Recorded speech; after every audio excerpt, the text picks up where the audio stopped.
Let's be utterly, brutally direct, because your soul deserves the unvarnished, undiluted truth. However much it may sting, however profoundly it may shatter your most cherished illusions. People are going to betray you.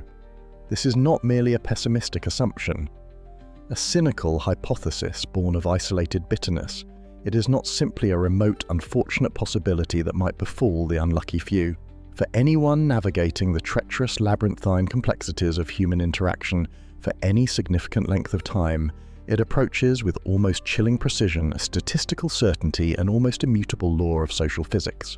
And the sooner you can fundamentally courageously accept this often harsh, deeply uncomfortable reality, the sooner you can integrate it not as a source of perpetual victimhood, but as a foundational axiom in your understanding of the world, the sooner you will finally irrevocably stop living like a perpetual wounded victim, endlessly surprised, perpetually blindsided, and repeatedly wounded by the predictable, often ruthless turns of unadulterated human nature.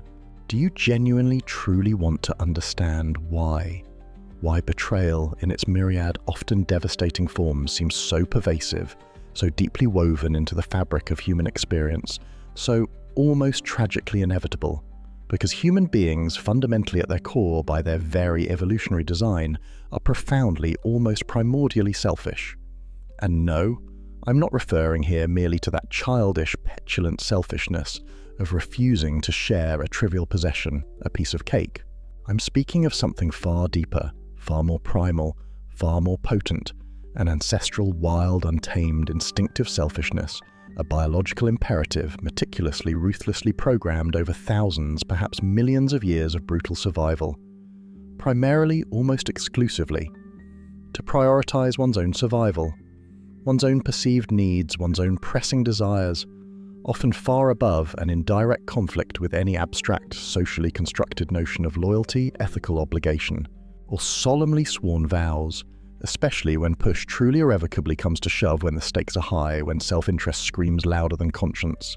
You likely think, as most are conditioned to believe by comforting societal narratives and romanticized ideals, that betrayal is somehow an anomaly, an exception to the norm, a tragic deviation, something unfortunate that happens only when something fundamental, something sacred, breaks within a relationship, within a person, within the assumed contract of human connection. You are profoundly, dangerously wrong. From a certain cynical, yet arguably starkly realistic, unflinching perspective, betrayal in its countless subtle and overt manifestations might well be considered the underlying unspoken norm of human interaction, the default setting when self-interest is truly engaged while unwavering, unconditional self-sacrificing loyalty represents the rare, precious, perhaps even admirable, almost miraculous exception, a testament to extraordinary character, not a baseline expectation. And Friedrich Nietzsche, the philosopher who dared with almost terrifying courage to stare unflinchingly, unblinkingly into the abyss of human nature, into the shadowed corners of the human psyche, knew it. He implicitly, sometimes explicitly shouted it, whispered it, hinted at it between the lines on virtually every challenging, provocative, paradigm-shattering page of his works. His underlying, often deeply unsettling message frequently warned, almost pleaded, do not blindly, naively trust the thin, fragile, carefully constructed mask of civilization, of politeness, of professed morality, that we all to varying degrees meticulously, performatively wear. Because lurking just behind that veneer within the untamed depths of the human psyche reside primal instincts, raw, often insatiable desires, sharp, predatory teeth. And make no mistake, absolutely no mistake, they remain sharp, ready, and willing. Have you personally been betrayed recently, deeply, painfully, in a way that shattered your world, your trust, your very sense of self? Welcome then with a grim embrace to the often harsh, unyielding, unforgiving reality of the human condition. Are you currently waiting, perhaps desperately anxiously, for some neat, logical, emotionally satisfying, or even spiritually profound explanation that will somehow make sense of the searing pain, rationalize the senseless act, restore your faith in some underlying order? You likely won't find it, because betrayal, fundamentally at its core, often doesn't originate from complex, nuanced reasoning, from profound moral deliberation, from a carefully weighed calculus of ethics. It frequently, almost explosively, erupts directly from primal, unreasoning fear. It stems from unchecked, often voracious desire. It arises from a powerful, often unconscious, deeply felt internal need within the betrayer, a need that ultimately decisively weighs more heavily on their psychic scales, in their internal calculus of self-interest, than any promise they ever made to you, any bond you thought you inviolably shared, any loyalty they once passionately professed. Do you genuinely, truly want to know the stark, often excruciatingly painful, yet ultimately liberating truth about why they, that specific person, that trusted friend, that beloved partner, that respected colleague, betrayed you? Here it is unvarnished, stripped of all comforting illusions. They likely didn't betray you primarily because you did something inherently objectively wrong, because you were somehow fatally flawed, because you were fundamentally unlovable or unworthy of loyalty. While your actions might have played a minor role in the complex dance of human interaction, the core reason is often far simpler, far more brutal, far more about them than about you. They likely betrayed you simply because in that specific critical moment, under those specific pressing circumstances, it suited them to do so. It served their perceived self-interest. It fulfilled a pressing desire. It alleviated a terrifying fear. It offered a path of least resistance, a perceived shortcut to something they craved. And fundamentally, often tragically, that is all the explanation there truly, starkly, devastatingly is. The rest is often just noise, rationalization, self-deception on their part, and agonizing, futile overthinking on yours. Most people don't betray you out of pure, calculated, diabolical evil or conscious, sadistic, malicious intent. Such figures exist certainly, but they are rarer than the pervasive narrative of villainy suggests. More frequently, far more commonly, they betray you simply, almost banally, out of perceived convenience, out of a casual, almost thoughtless prioritization of their own immediate comfort or gain.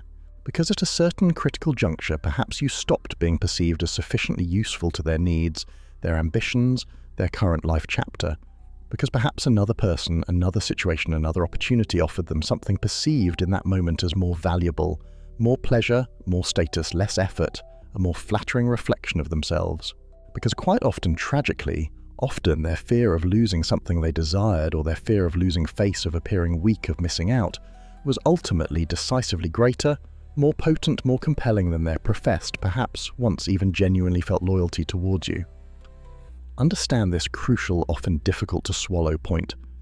It is often not fundamentally personal in the deeply wounding way your ego, your heart, your sense of self interprets it. It is in many ways something far worse, far more systemic, far more chilling. It is structural. It is embedded within the very foundation, the operating system of how the human mind, particularly the unexamined, unevolved human mind, often works, prioritizing self-preservation, self-advancement and perceived self-interest above abstract, often inconvenient principles, when under perceived pressure, when faced with temptation, when presented with an easier path. And yet, despite the almost predictable, depressingly consistent predictability of this pattern throughout human history, throughout your own personal experiences, you keep being surprised, don't you? You repeatedly, perhaps even compulsively, placed your trust, blindly, naively, operating as if the world, as if human relationships were fundamentally, unshakably constructed upon unwavering principles of integrity, solid, universally understood morals, shared, inviolable ethics. But the world, as Machiavelli also keenly, cynically observed centuries ago, is largely almost entirely made of competing, often clashing self-interests. Unconditional, unwavering loyalty, the kind that withstands all tests, all temptations, all pressures, is often a profound luxury, a rare, precious commodity, and precious few individuals tragically possess the consistent inner strength, the unwavering ethical fortitude, the profound self-awareness to truly reliably afford it when genuinely severely tested. Want some brutal, perhaps even offensive, yet potentially life-altering, liberating advice? Never fundamentally blindly expect someone else to consistently, selflessly act in your best interest if doing so directly, significantly, painfully goes against theirs. Because inevitably, almost certainly, the day will likely arrive, The critical moment will materialize when their perceived interests, their pressing desires, their overwhelming fears clash directly, irreconcilably with your well-being, your needs, your position, your very survival. And in that moment of raw, unadulterated conflict of interest, understand this harsh, unpalatable reality.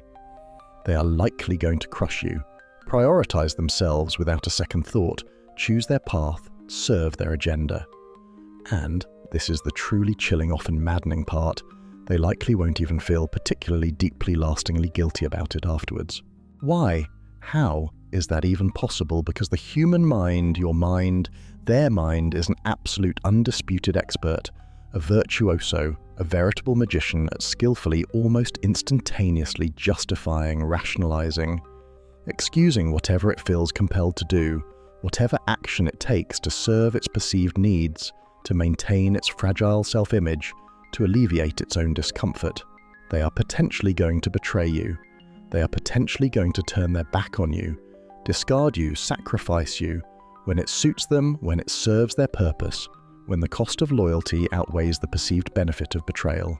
And often insultingly, on top of that, they will masterfully, convincingly convince themselves through elaborate, often self-deceptive rationalizations that they actually did the right thing, the necessary thing, perhaps even that they were the victim in the situation, forced into an impossible choice by your actions, your inadequacies.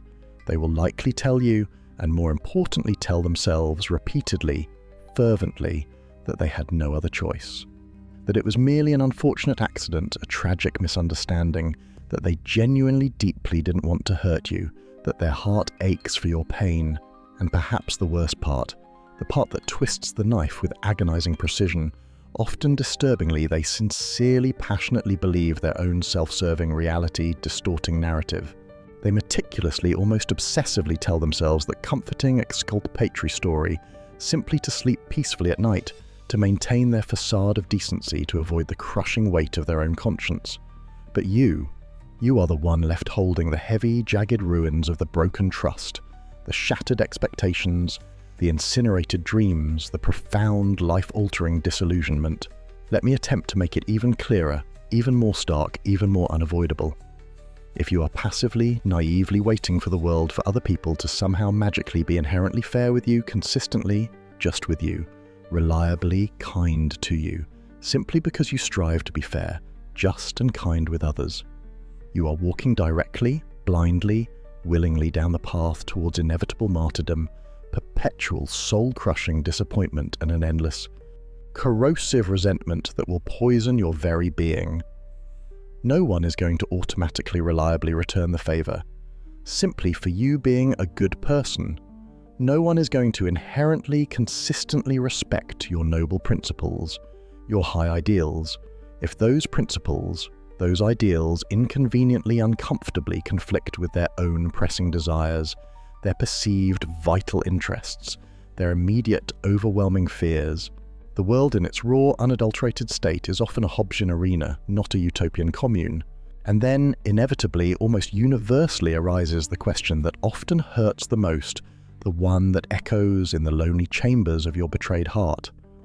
Why did that specific person, the one I trusted so implicitly, the one I loved so deeply, the one I believed would never, why did they betray me?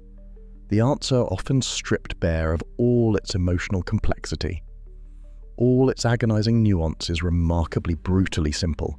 Because they could. Because likely in their cold, pragmatic, self-interested calculus there were no significant, immediate, tangible, unbearable consequences for their actions.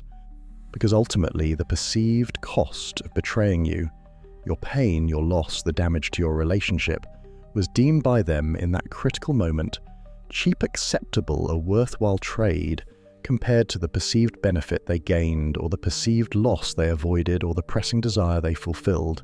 And here arrives the first powerful, often devastating psychological blow of genuine understanding, the one that can either break you or begin to remake you.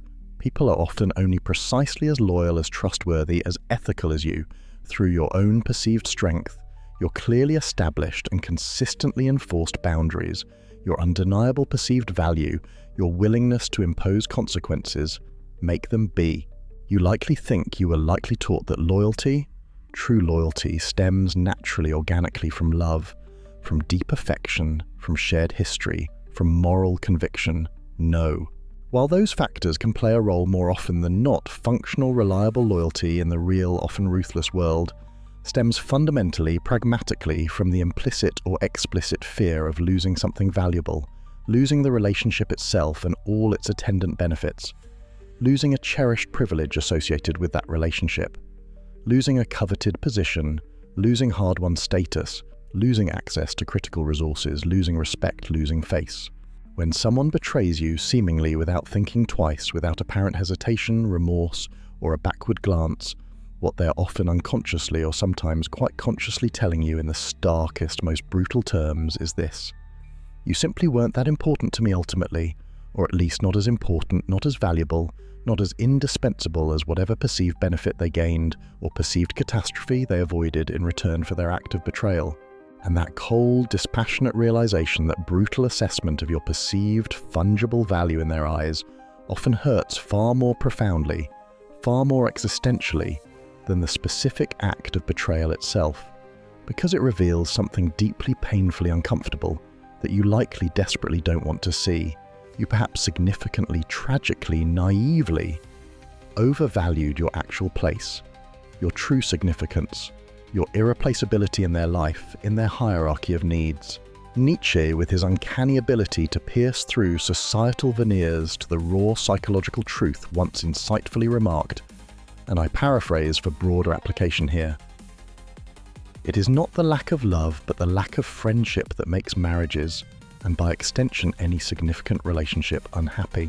Now strategically, insightfully change the word marriages for any significant, deeply invested human connection, cherished friendships, critical business partnerships, complex family ties.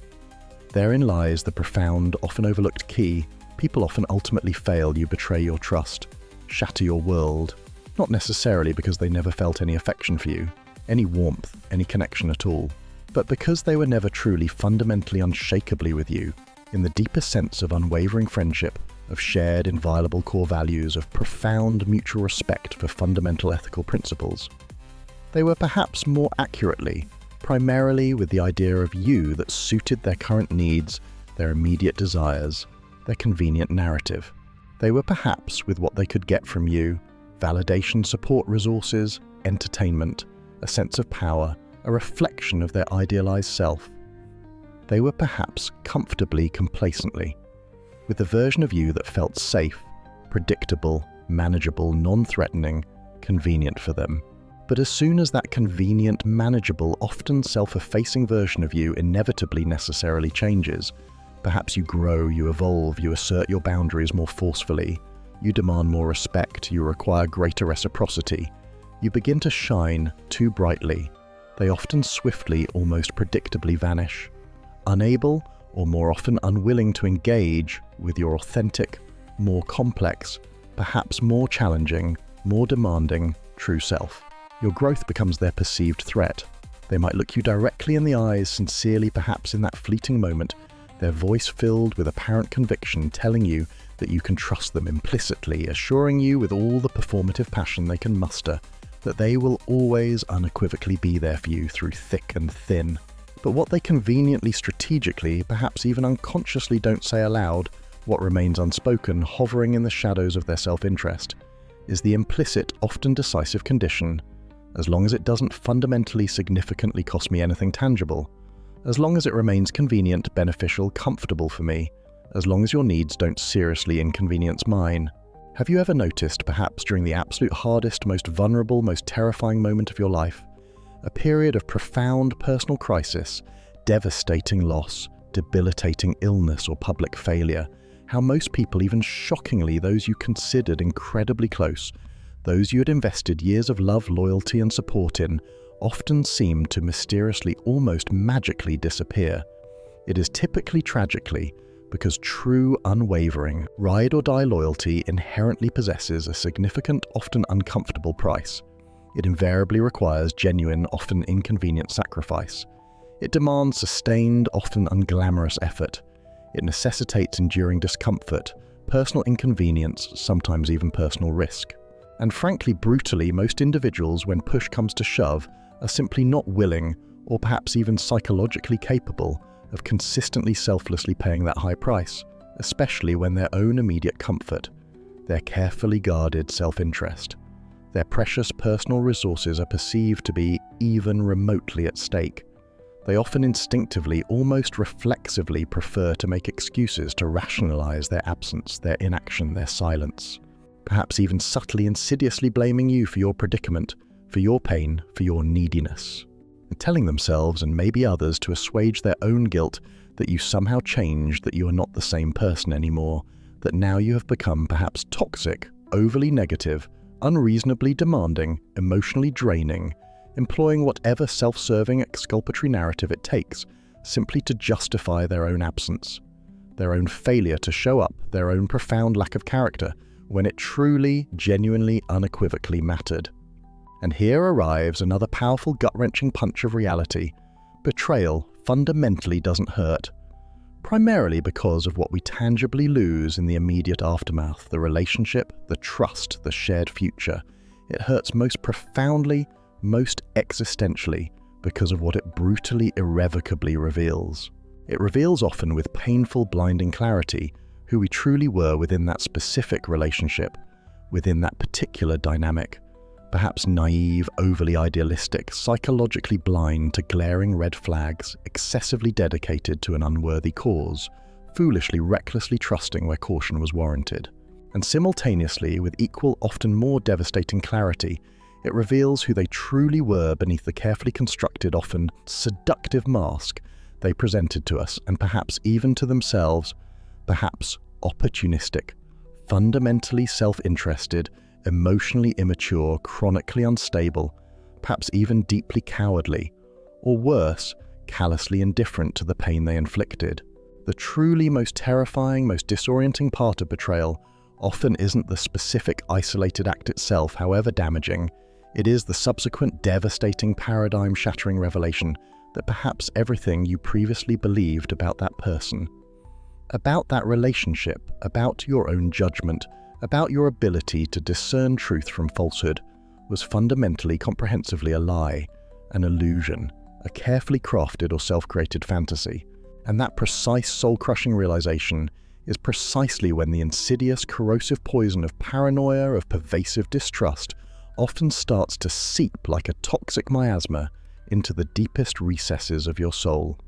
You begin, perhaps justifiably, understandably, to look at everyone around you, even those previously held in high esteem, with newfound wary suspicion. You suddenly terrifyingly don't know who is truly who anymore. Because if that person, the one you trusted so implicitly, perhaps even blindly, the one you would have staked your life on, was ultimately demonstrably capable of metaphorically or perhaps even literally stabbing you cleanly, coldly, devastatingly in the back, then what in God's name won't others perhaps less intimately known, less deeply trusted, potentially be capable of? You risk becoming filled with a pervasive, suffocating distrust, a gnawing cynicism that colors every future interaction, and inevitably, tragically accompanying that profound distrust, that loss of faith in human connection, often comes a deep, aching, almost unbearable loneliness.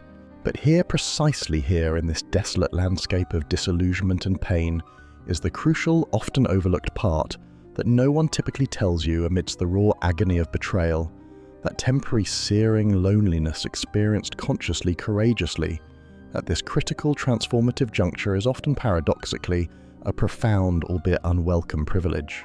Why? How can such pain be a privilege?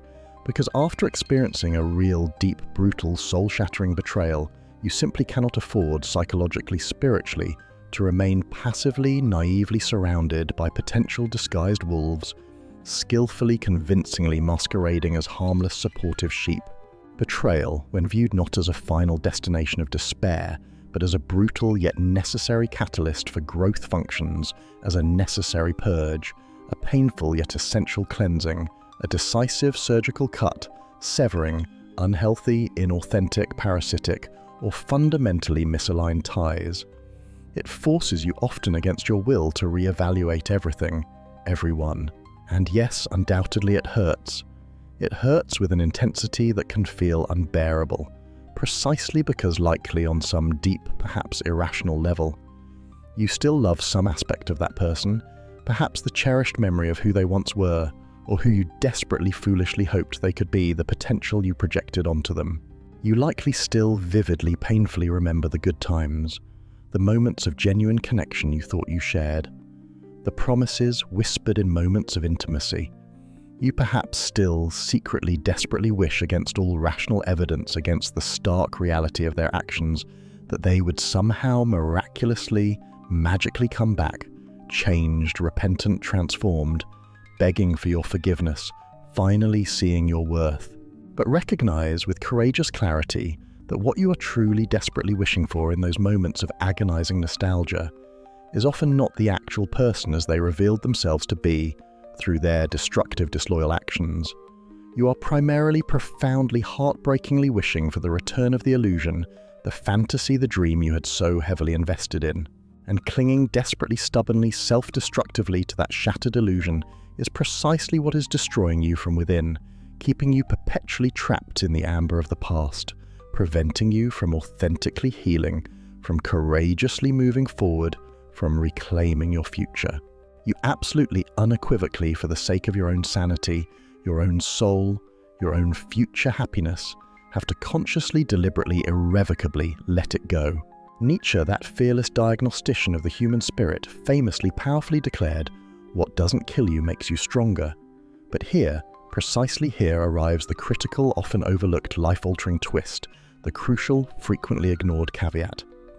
It only makes you stronger if you consciously, deliberately understand it, if you courageously integrate the lesson, if you painstakingly, honestly learn from the experience. Because if you don't understand the underlying dynamics, if you remain perpetually trapped in a cycle of helpless victimhood, corrosive bitterness, or paralyzing fear, then what doesn't immediately physically kill you? Often, simply, tragically, leaves you psychologically broken, perpetually bitter, deeply, indiscriminately distrustful, not genuinely stronger, just more defensively, rigidly closed off from life, from love, from future connection, a prisoner of your own unhealed trauma. Do you genuinely, truly want to use this painful, searing experience of betrayal to truly grow, to evolve, to become a more discerning, more resilient, more authentic version of yourself?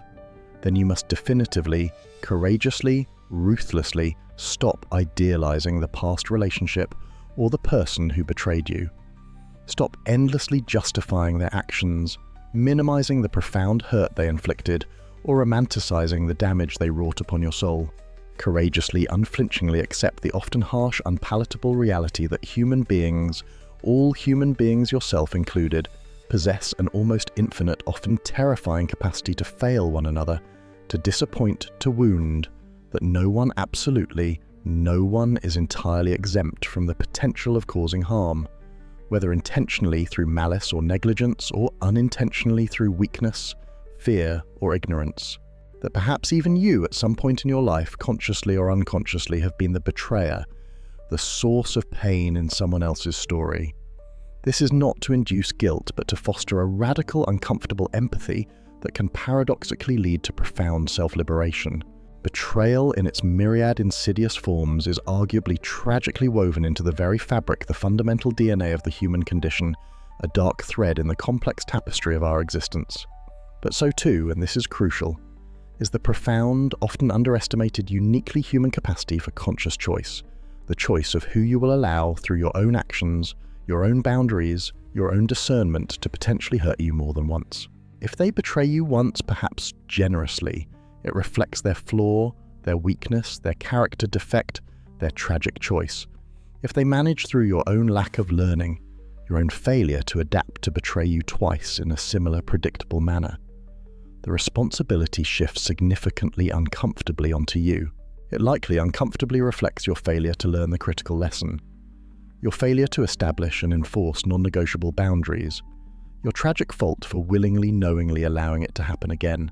Because here is the fundamental, often resisted rule that no one wants to readily, easily accept in matters of the heart of trust of human connection. Your ultimate primary responsibility isn't and can never be to somehow magically perfectly prevent ever being betrayed again, an impossible, anxiety-inducing, ultimately futile task in a world of imperfect beings. Your true, achievable, empowering responsibility lies fundamentally, unequivocally in ensuring through your own wisdom, your own strength, your own discernment that you do not allow the same betrayal by the same person or by the same type of person exhibiting the same predictable patterns to happen to you again and again and again.